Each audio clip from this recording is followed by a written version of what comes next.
Muito bem, pessoal, vamos iniciar hoje o nosso momento da aula, onde trataremos aí assuntos do sexto ano do ensino fundamental. Iniciaremos nesta aula de hoje o relevo, as águas e as paisagens, capítulo 4, lá do livro didático. Lembrando que a partir de hoje nós vamos abordar esse conteúdo, onde serão aí divididos em momentos. Nesse primeiro momento, vamos abordar principalmente aí a questão do relevo terrestre. Temos como objetivo da aula identificar as partes que compõem a estrutura interna do nosso planeta, compreender a ação da dinâmica interna da Terra na modelagem do relevo terrestre, identificar os tipos de rochas e minerais que compõem a superfície terrestre, verificar que as rochas são formadas por minerais e relacioná-las ao seu uso pela sociedade. Aqui nós vamos iniciar falando do relevo terrestre, onde o referido relevo ele é dividido em três partes: planalto, planície e depressão. Aqui na imagem nós temos essa ilustração. Essa parte próxima ao nível do mar vai ser considerada a planície. Essa parte mais elevada vai ser considerada o planalto. E essa parte aqui rebaixada, circulada por morros e montanhas, ela vai ser chamada de depressão. Então aqui vai ser a depressão, aqui o planalto e aqui a planície. Só para a gente entender direitinho aí essas três partes que formam o relevo terrestre. Continuando aqui, vamos falar agora da dinâmica interna e as formas de relevo. Sabemos que o nosso planeta Terra ele é dividido em camadas, principalmente aí a litosfera. Essa litosfera, essa divisão é chamada estrutura interna da Terra. Vamos começar pela crosta. A crosta é a camada mais superficial do planeta, composta por rochas, minerais. Sua espessura média é de 40 km de profundidade e as temperaturas chegam aí a 800 a 1000 graus Celsius. Então a primeira parte da superfície tem aproximadamente 40 km de espessura, de profundidade, e as temperaturas chegam aí até 1000 graus Celsius. Após a crosta terrestre, nós encontramos o manto. O manto é a camada localizada entre a crosta e o núcleo. Sua espessura é de aproximadamente 2.800 km e suas temperaturas podem chegar a 2000 graus Celsius. O manto possui uma composição pastosa denominada magma. Então essa parte aqui que vocês conseguem observar, ela vai ser o manto, que é a segunda parte aí, segunda estrutura da nossa litosfera. A primeira vai ser a crosta terrestre, como a gente já falou. Por último vem aí o núcleo. O núcleo é a região central do interior da Terra, composta em sua maioria de ferro e níquel. Esses dois materiais aqui, eles compõem aí o núcleo do nosso planeta Terra, que é essa parte aqui. Aí vai ter essa divisão de núcleo externo e o núcleo interno. O núcleo externo consiste em uma camada mais fluida com cerca de 2.200 km de espessura e as temperaturas chegam aí a 3.000 graus Celsius. Já o núcleo interno é a parte sólida do núcleo do nosso planeta Terra e as temperaturas podem chegar aí até 6.000 graus Celsius. Então, para vocês entenderem, o núcleo é dividido em dois, o núcleo externo e o interno. O núcleo externo ele vai ser pastoso também, ele vai ser aí na forma líquida. Já o núcleo interno ele vai ser sólido, formado aí principalmente por esses dois minerais, o níquel e também o ferro. E as temperaturas podem chegar aí até 6.000 graus Celsius. Continuando aqui, falando agora dos vulcões e terremotos. Vulcões e terremotos, eles também aí transformam o relevo terrestre. Os vulcões e os terremotos são fenômenos naturais ocasionados por forças originadas do interior do planeta, que atuam intensamente na modelagem do relevo. Então nós temos aí, pessoal, 12 grandes placas tectônicas. Essas placas tectônicas são chamadas também de litosfera da Terra.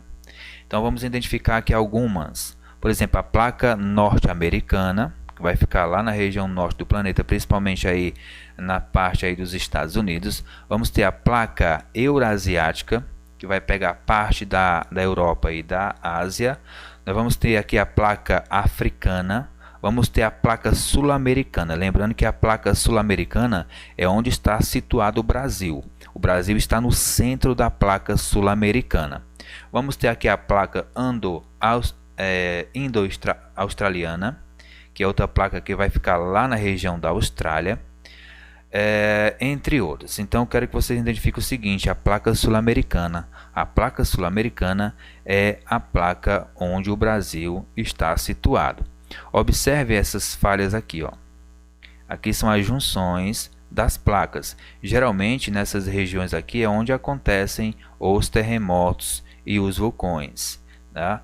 Não vai ser possível acontecer terremoto no centro de uma placa. Por exemplo, o Brasil está no centro da placa, então por isso que aqui não tem ocorrências de grandes terremotos devastadores, porque o Brasil vai estar no centro. Quando essa placa ela se chocar com outra, por exemplo aqui a placa sul-americana com a placa de Nazca, que vai ficar aqui na região oeste do Brasil, a gente não vai sentir esse grande impacto, mas a região que se localizar em cima dessas falhas vai ter aí a ocorrência de fortes terremotos. Falar agora do vulcanismo. Vulcanismo, que é a ocorrência de vulcões. A atividade vulcânica ocorre quando forças provenientes do manto forçam a saída do magma, que é essa composição pastosa aqui, para a superfície, na forma de lava. Na forma de lava. As erupções vulcânicas podem causar grandes modificações no relevo, além da queima da vegetação e a destruição das construções feitas pelo ser humano. Então é um acontecimento, é um fenômeno muito perigoso. Geralmente aí quando acontece, causa uma grande destruição, principalmente nas regiões próximas dessas erupções vulcânicas. Lembrando que essa cinza aqui, pessoal, ela é muito benéfica aí para a produção agrícola, né? Por isso que muitas pessoas tentam habitar as proximidades desses vulcões, mas é claro, né, quando ele entra em erupção, essas pessoas têm que se retirarem desses lugares, porque senão vão ser consumidas aí pelas chamas, né, pela lava que sai aí desses vulcões. Falando de terremoto, vamos lá abordar aqui o assunto terremotos. Os abalos sísmicos, também conhecidos como os terremotos, são vibrações ou tremores na crosta terrestre causadas pela liberação da energia proveniente do movimento das placas litosféricas, ou seja, as placas tectônicas, ou ainda de atividades vulcânicas. Então, o vulcanismo também provoca terremotos, bem como aí a pressão interna da Terra quando movimenta essas placas também ocasionam terremotos. Então, como os terremotos são medidos? Para medir a força dos abalos sísmicos, utiliza-se uma escala de magnitude denominada escala Richter. Essa escala Richter tem esse nome porque o rapaz que inventou essa escala se chamava Richter. A escala Richter representa por meio de graus a energia liberada por terremotos. Vamos ver aqui, por exemplo, a escala Richter em graus. Então, menos de 3, terremoto que acontece tem aí menos de 3 graus na escala Richter. Nós vamos ter o que? Tremores de pequenos portes aí, né, que não causam danos. Então, esses terremotos que chegam aí até 3 graus na escala Richter não vão ocasionar grande destruição. Vai ter o tremor de terra, mas não vai ter aí destruição nenhuma. Fica aí entre 5 e 6. Vai ter o que? Terremotos moderados, que podem causar danos. Então esses aqui já podem causar aí alguma destruição, que chega aí até 5 e 6 na escala Richter. Acima de 7 aí sim já preocupa, né? Tremores com grande poder de destruição. Então já vai ter aí um grande poder de destruição, onde acontece esses terremotos acima de 7 graus Celsius na escala Richter. Lembrando que o maior terremoto até hoje foi um de acima de 9, não chegou a 10, ficou entre 9 e 10, que ocorreu aí no Chile, né? Nosso vizinho aqui da América do Sul. Então até hoje o maior terremoto existente e ocorrido aí na história. Teve aí destruição total. Continuando aqui, pessoal, dobramentos e falhamentos. Então vamos identificar o que é dobramentos e o que é falhamentos. Vamos lá. As dobras são originadas pelas fortes pressões horizontais exercidas sobre rochas consideradas menos resistentes e mais elásticas. Ao serem pressionadas, essas rochas tendem a se dobrar ao invés de quebrar. Então temos aqui um exemplo aqui nessa imagem para vocês. Já as falhas originam-se quando rochas rígidas da crosta terrestre rompem-se em razão das forças e pressão provocada por forças do interior da Terra. Então nós temos aqui de um lado uma montanha, de outro outra montanha, e no meio nós temos uma vaga aqui bem grande. Então isso aqui é chamada de falhas geológicas, e isso aqui dobramentos geológicos. Continuando, vamos falar agora das rochas. As rochas e seus minerais. Na litosfera podemos encontrar 3 tipos de rochas. Vamos identificar quais são esses 3 tipos de rochas. Primeiramente, as rochas ígneas ou magmáticas, aqui como exemplo. Lembrando que as rochas ígneas ou magmáticas pode ser chamada também de rocha mãe, porque é a primeira rocha que se origina aí na superfície. E essas rochas, elas são basicamente feitas através do magma que sai do vulcão, daquela lava que sai do vulcão, e quando chega aqui na superfície terrestre, ela solidifica, formando a rocha chamada rocha ígnea ou magmática. Lembrando que ela também pode ser chamada de rocha mãe. Temos aí as rochas sedimentares, mas antes, pessoal, só como exemplo aqui das rochas ígneas ou magmáticas, nós temos aí o basalto, o granito e o riolito. São 3 tipos de rochas formadas aí através das erupções vulcânicas. Rochas sedimentares são exemplos de rochas sedimentares, por exemplo, varvito, calcário e o arenito. Lembrando que, pessoal, as rochas sedimentares são aquelas rochas que se formam a partir de sedimento de outras rochas. A partir do momento que existe uma rocha, por exemplo, a magmática, com o passar do tempo, essa rocha ela vai soltando sedimentos, restos. Esses restos vão sendo decompostos, vão sendo depositados na superfície e com o tempo vai formando outra rocha. Essa outra rocha que se forma é chamada rocha sedimentar, exatamente porque é formada de restos e sedimentos de outras rochas ou de restos de vegetais no meio ambiente. E por último nós temos aqui as rochas metamórficas. Metamórfica, o nome já diz, né, de metamorfose, transformação.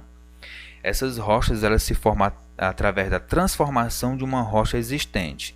Então se já tem uma rocha, por exemplo, a sedimentar ou a ígnea, com o passar do tempo essa rocha ela vai se transformar nessa terceira rocha. Como exemplo aqui nós temos as rochas metamórficas chamadas de mármore, o gneiss e o ardósia. São 3 tipos aí de rochas dentro aí da cadeia metamórfica. Então aí são os tipos de rochas existentes aí no meio ambiente. Falar aqui do Brasil, né, e seus minerais. O Brasil também é um país muito rico em minerais. O Brasil e seus principais minerais. Nós vamos ter aqui quase que em todo o território brasileiro a presença de minerais. Se você observar no mapa apenas a região amazônica, ela vai ter essa ausência aí de minerais, né? O Acre também.